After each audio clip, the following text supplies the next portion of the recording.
바로 시작하겠습니다. 먼저 전북 현대와 김천 상무의 경기를 분석해 보도록 하겠습니다. 전북 대한민국 1부 11위 무패 패패승입니다. 광주를 상대로 깔끔한 승리입니다. 특히 선수들은 무실점에 반색하는 모습입니다. 그만큼 올 시즌 전북이 수비 때문에 상당히 고생을 했다는 것입니다. 일단 광주를 상대로는 다소 웅크리는 것을 택한 모습이었는데 김천을 상대로는 거꾸로 여기에 당하는 모습을 보여주기도 했습니다. 김천이 수비적으로 움직이면서 후반전에 승부를 보는 것으로 나왔는데 홍정호의 이탈로 인해서 심각해진 수비가 이를 버티지 못하는 양상입니다. 김천 대한민국 1부 2위 승무무무승입니다. 김천의 조직력이 생각보다는 괜찮습니다. 현재 전역이 얼마 남지 않은 말년병장들이 해이해질 시기인데 신병들의 투입으로 조직력을 갖추려는 모습입니다. 다행히 이 상황에서도 3승 5무로 무패 행진을 길게 이어가는 것은 상당히 고무적입니다. 공격수들인 김현욱, 이중민 두 병장들도 정정용 감독의 동기부여로 상당히 활약을 좋게 가지고 가는 모습입니다. 김천이 나름대로 할 만한 상황일 것으로 봅니다. 전북이 경기를 주도하는 것을 허용하지만 역습으로 상대의 불안한 수비를 공략하는 것입니다. 김천의 조직력이나 병장들의 활약상이 아주 나쁘다고 보기는 어려운 상황이기도 합니다. 김천 상무의 핸디캡 승리를 예상합니다. 다음은 울산 현대와 대전 하나시티즌의 경기를 분석해 보도록 하겠습니다. 울산 대한민국 1부 3위 승승무패패입니다. 대전에게는 상당히 약한 편입니다. 대전이 공격적으로 압박을 이어가는 편인데 이 양상에서 울산이 잦은 실수를 범하는 것이 고전하는 요인입니다. 올 시즌 첫 대결에서도 김영권이 실수 2번으로 경기를 망친 원흉이 되기도 했습니다. 수비수들이 전부 30대를 넘기고 있는 상황이라 대전이 강하게 압박하는 상황에서는 아무래도 기동성 면에서는 우려가 될 수밖에 없습니다. 대전 대한민국 1부 12위 승무패무패입니다. 대전이 골찌를 기록하고 있는 상황입니다. 일단 공격적인 플레이를 선보이고 있는 상황입니다. 다만 지난 경기에서도 15개의 슈팅 중 3개만 유효 슈팅으로 이어진 결정력이 아쉬웠던 양상입니다. 그래도 공격적인 플레이를 선보이는 팀을 상대로는 강력한 중원 압박으로 어느 정도 대전이 우위를 점하는 부분이 없지는 않습니다. 물론 자신들도 압박을 당하는 상황에서는 좀 약하기는 합니다. 대전이 울산에게 강하다는 점에 주목할 여지는 있을 것입니다. 상당히 강한 압박으로 공격적인 빌드업을 하는 팀들을 잘 상대하는 면모가 있습니다. 울산 수비진이 상당히 실수와 압박 대응에 약한 편이기도 해서 이를 노리는 것으로 충분히 공략에 들어갈 수 있을 전망입니다. 대전이 원정에서 약하고 수비적으로도 우려가 있다는 것 감안해 오버 2.5 양상 속 대전 하나시티즌의 핸디캡 승리를 예상합니다.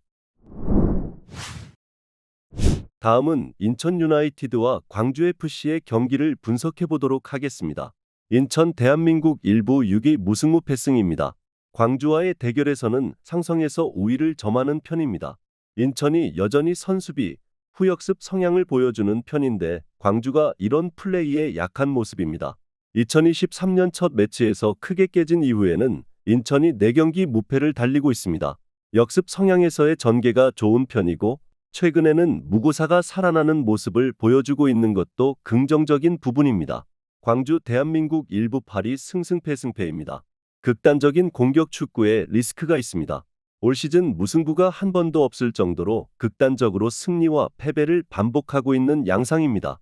지난 경기에서도 광주가 주도하는 경기를 했지만 전북이 다소 웅크리는 상황에서 높은 효율을 보이는 것에 당하는 모습입니다.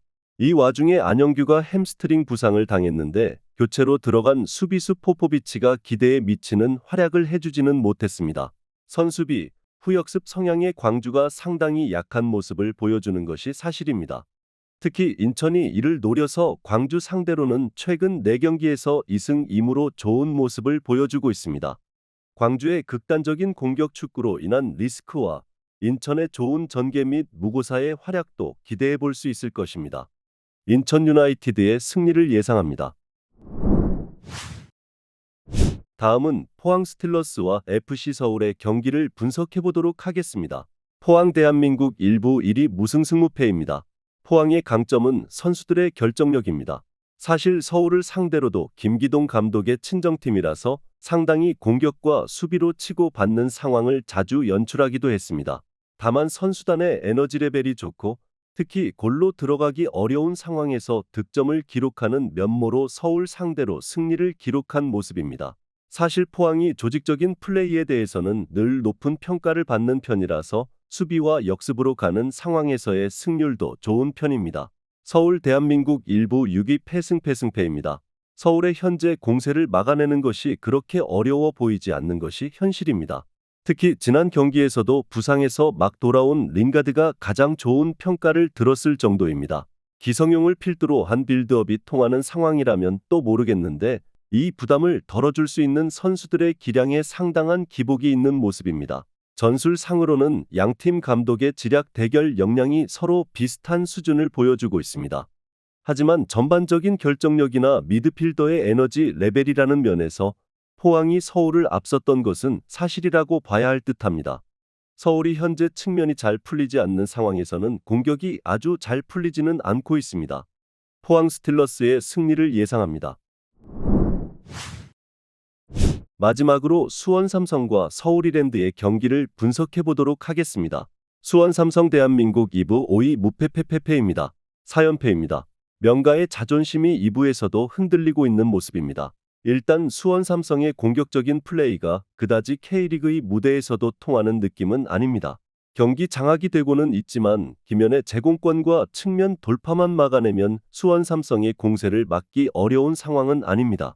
상대가 라인을 올리는 팀이라고 하더라도 수원 삼성이 그다지 상대를 잘 공략하는 모습을 많이 보여준 것은 아니었습니다. 이랜드 대한민국 2부 3위 무승승패무입니다. 이랜드의 경우는 최근 기세가 좋습니다. 공격과 수비의 밸런스가 상당히 잘 맞고 있는 상황이기 때문으로 볼 수 있을 듯합니다. 기존 오스마르 김호규 조합도 빌드업 상황에서의 실수가 없지는 않았는데 중원에서 서재민이 1차적인 저지선 역할을 잘 내주고 있습니다. 최근 외국인 공격수들의 폼도 좋은 편입니다. 수원 삼성의 공세가 아주 막기 어려운 편은 아닙니다. 카즈키가 퇴장을 당한 이후에는 공격의 혈이 꽉 막힌 듯한 모습도 보이는 상황입니다. 이랜드의 수비가 서재민이 중원에서 펼치는 힘으로 밸런스도 잘 맞고 있는 모습입니다. 현재로서는 이랜드가 더 상위 전력으로 보일 정도입니다. 서울 이랜드의 승리를 예상합니다. 영상에서 알려드리는 내용들은 모두 1차 분석 내용들이며 2차 분석과 최종 조합픽은 영상 하단 고정 댓글 링크로 문의 주시면 안내 도와드리도록 하겠습니다. 시청해주셔서 감사합니다.